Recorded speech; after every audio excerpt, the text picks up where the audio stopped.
Tyler Tilley. This is Goodfellas Gallery and my studio space, and thanks for joining me. As of late, for the last few years, I've been able to, when I play the whole tape through, the whole tape of the whole story of essentially my life, when I just play it to myself and I go through everything that's happened to me, everything I've gone through, everything's finally starting to make sense. An artist was never something I set out to be, and art was never something I wanted to do, but as I reflect back, it was always like incorporated, especially in school. Everyone's like, you know, painting pictures and things like that. But just because of my childhood, it was kind of like I would be put into classes or even like therapy groups where you're forced to paint.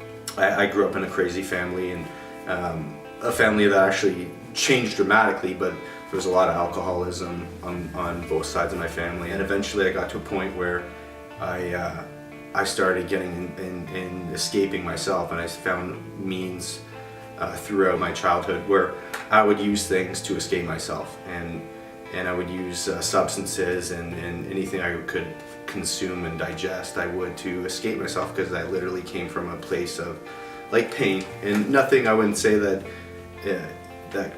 I don't want to say that it's not comparison to anybody else. It just came from a place of like darkness. I was essentially in a place of despair, and I foresaw my future as being a really mean and nasty place, and I didn't want to, and I was haunting my family. I was haunting my mom and my dad and my brother and sister, and I was definitely haunting the community, and most of all, I was haunting myself. Drugs and alcohol were like a medicine for me. So it's like I self-medicated. I used substances to feel okay, and like kind of survival tactics, to be honest with you. And when you took that away, I was just left with me, and who I was fucked up and lost, and I had this opportunity to change, and I kind of laughed at it at first, and then I eventually the kind of fog cleared, and I took it and ran with it. I got sober and clean at a really young age, and I cleaned up, I got help for it, and I needed help for it, to be honest with you, and I got a second chance. From there, it was kind of like, not at first, but looking back on it, it was like the sky's the limit. I didn't really know that at the time. So it was kind of like I would just go through the motions. I remember my buddy got me a job in construction, and when I first started, I was like, I can do this forever. And then I remember a year later, I was like, I'm going back to school.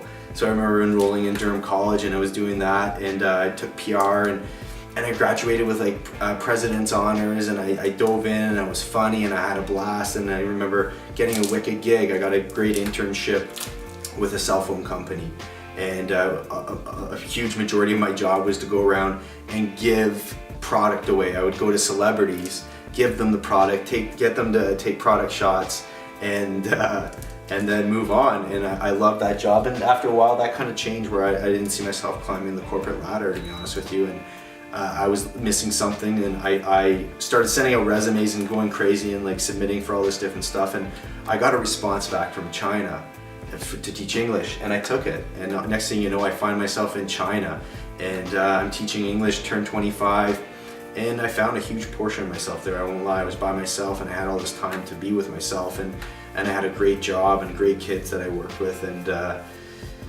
and like 25 is a pretty pivotal age. And then from there, I remember like after a while, the kind of novelty wore off, so I found myself hitting a heavy bag and boxing there, and learning Chinese and getting a teacher to teach me. And so when I came back home, I find myself living back in my parents' house.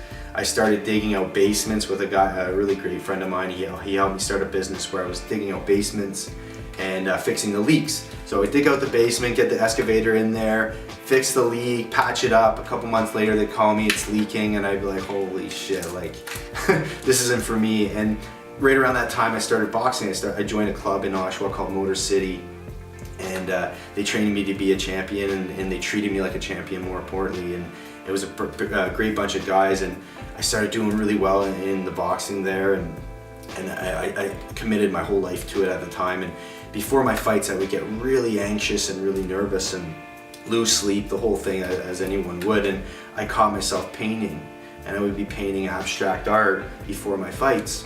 And it coincided with the fact that my brother was in art college, and And so he's painting at home, we're painting together, and then we got my sister involved, Maddie Jo. And so now the 3 Tilley kids are painting in their parents' basement, totally destroyed it. And I just found this passion for paint that all of a sudden we had a little art show in a cafe and sold a bunch to our friends and family. And I remember selling a piece a couple weeks later where it wasn't a friend and a family member, it was somebody random, and they just loved the work, and they spent their hard-earned money on my piece. And I was really proud of it, and the fact that someone saw that beauty in something that I created with my bare hands was just what I love that.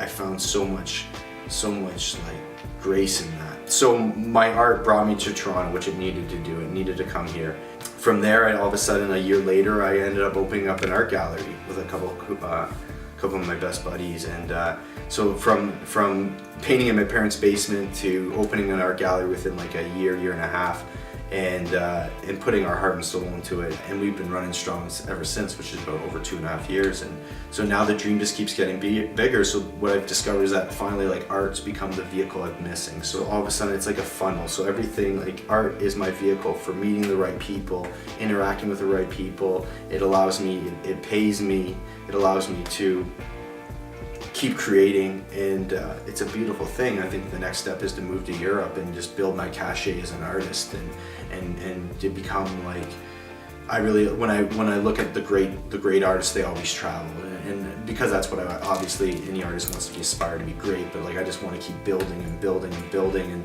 and let the art be my vehicle. And I've grown into a wonderful life through art. It's kind of like, you always find people that, you know, when I get to 65, I'm gonna always do what I want them to do. Well, I'm just doing what I always wanted to do at 30, and now I can finally, you know, I've essentially living in retirement, and I love it because I just don't want to. I'm on this kick where I'm gonna wake up dead one day, and I feel like, you know, and I don't know when that's coming, and I feel like every day is a gift, and so it's just like, I'm not gonna sit here wasting my time doing something I don't want to do for an end result that's not even benefiting me much anyway. So I just dedicated my whole life to this world of creation, and I just love my fucking life, and art is such a beautiful gift that allows me to like keep growing. And yeah, amen.